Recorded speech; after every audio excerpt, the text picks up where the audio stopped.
something that was on my heart because I've been thinking about it, and I feel like it's something that we all need to hear. And it's just about, who do you run to when you start going through things, when life is not going how it should be going, when you just need somebody to talk to? Who do you run to? And we have the game all twisted up, because the first thing we always want to do is run to people. And that's fine. If you have good, godly friends that are willing to counsel you based on the word, or the right way to do things, then you go to them. But the first place you should always go when you're going through something is, you should always take it to God first. You take it to God, you go to the word, you take it to church, and then you get you some good, godly friends in your life who can love on you and encourage you and really help you find out what God says about whatever it is you're going through. I know there have been times in my life where I've been going through things, and I didn't realize that by running to the friends that were in my life at the time, that I was really running to dysfunction. Because how many of us know that most of the people we know don't have their own lives together? So what you do when you run to people that don't have their own lives together, and you ask them advice on how to get your life together, you're adding poison to an already poisoned oil, or whatever you want to call it, because you're going to people who are already living in dysfunction. If they're having issues in their own relationship, don't go to them and try to ask them how to fix your relationship, because you are asking damaged people to help you fix yourself. So it's very important that we understand that it may take you a little while to hear from God, especially if you're not practiced in hearing from God. But understand that He created you. He's your Father. So He knows how to reach you when He needs to reach you.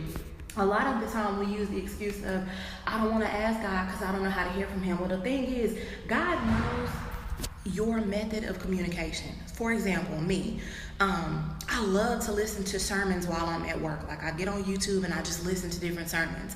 When I'm going through something and I've asked God, can you answer this for me, or can you lead me or guide me?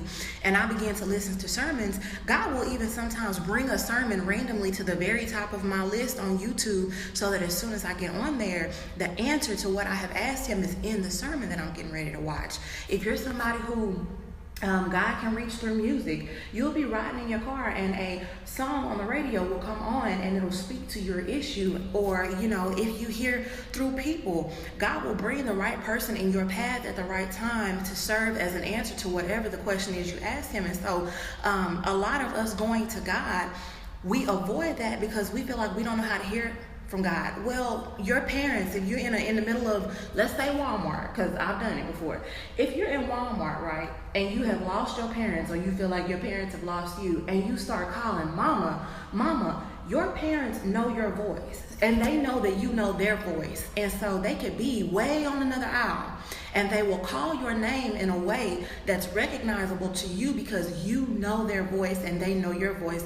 God says in the Bible that my sheep know my voice and they will not answer to a stranger. And so we use the excuse of, I don't know how to hear God, to be lazy in the spirit. We use that as an excuse to run to people. But what you don't understand is that when you're running to people, you are damaging yourself even more, because you're also adding to your confusion.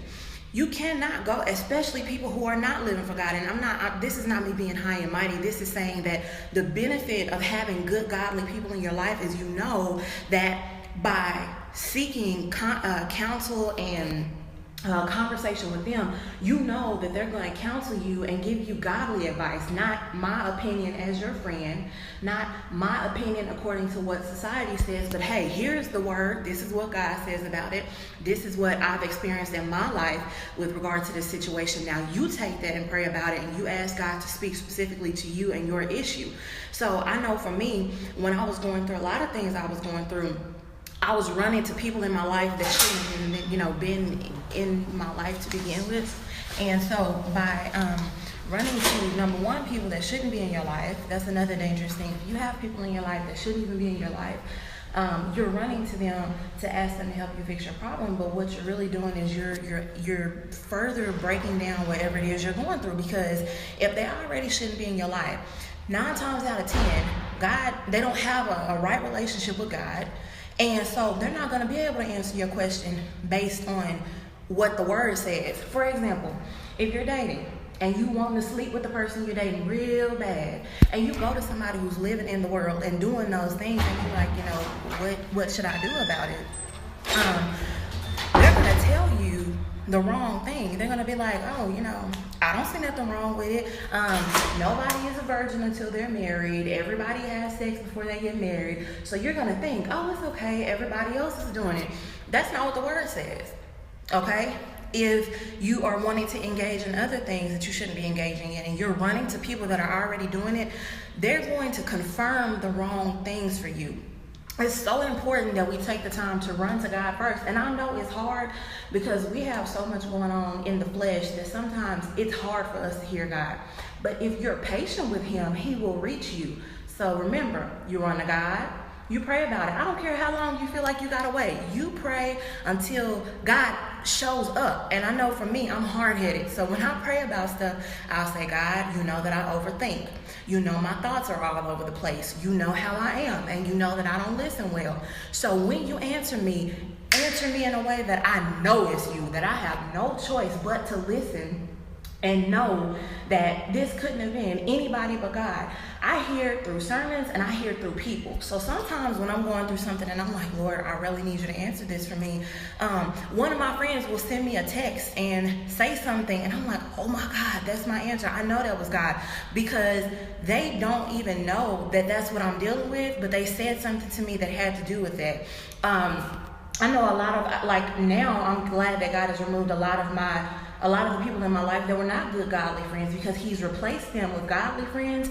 And the thing about a godly friend is that you have a divine connection to that person.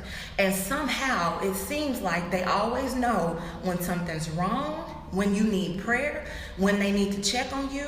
My circle right now is so tight that I promise you on any given day when I'm going through something, God puts me on the mind and the heart of one of my godly friends, or one of my cousins who I'm close to, or whoever he is connecting me to in this season, because he knows he can reach me through those divine connections. So get you some good godly friends in your circle. Take it to God, pray about it. Go to the word, Google you some scriptures on what the Bible says about your situation. Get in your church. I promise you, if you're going through something and you hit church on Sunday, God is going to make sure that the sermon speaks to your issue to answer what you're going through. If it's not church, if you don't hear it at church or whatever, after you've gone to God, after you've prayed about it, after you've looked through your word, then you go to your godly friends and you say, listen, I prayed about it. I'm asking God to speak to me, but I want to ask you as well as my friend, somebody that I know has a relationship with God, help me. This is what I'm going through. And your godly friend will then be able to help you through it as well.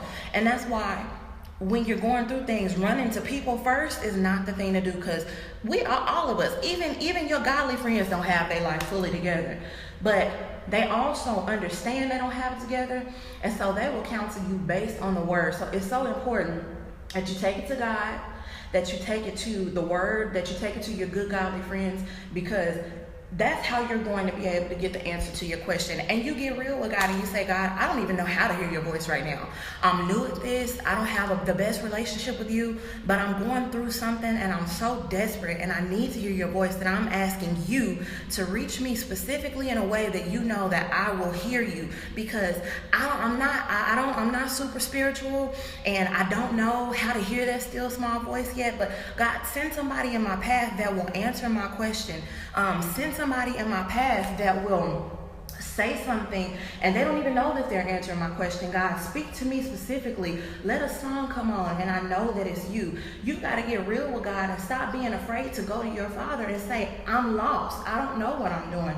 I don't know how to hear you. When I was first trying to find God, I realized that I had no clue where to look, no clue how to do it. I'm sitting up Googling scriptures and I got friends that can flip through and find a scripture in a heartbeat. And I'm like, God, I'm not there yet. And I was so ashamed until I realized I don't have to be ashamed to not know what I'm doing. I just have to be happy, be glad, be grateful that I'm trying. And I would tell God, I don't know what I'm doing, but at least I'm trying, and I need you to teach me, and I need you to lead me, and I need you to show me, because I don't know how to read my Bible yet. I don't know how to hear your voice yet. And what he would do is he would send people that had a closer relationship with him, that had been working on it longer, he would send them in my path. And we would be talking, and in just regular conversation, they would say something, and I'd be like, God, I think that was you. And so you have to know that your Father knows, he knows how to reach you. And he knows that even if you haven't practiced hearing his voice, you'll know it when you hear it. You could be out there in all kind of darkness and sin and still know your Father's voice when he speaks to you, because he's in you. And there's a knowing on the inside of you that says, you know what? I'm a little confused, but I think I just heard from God. So take it to God first. Always, always.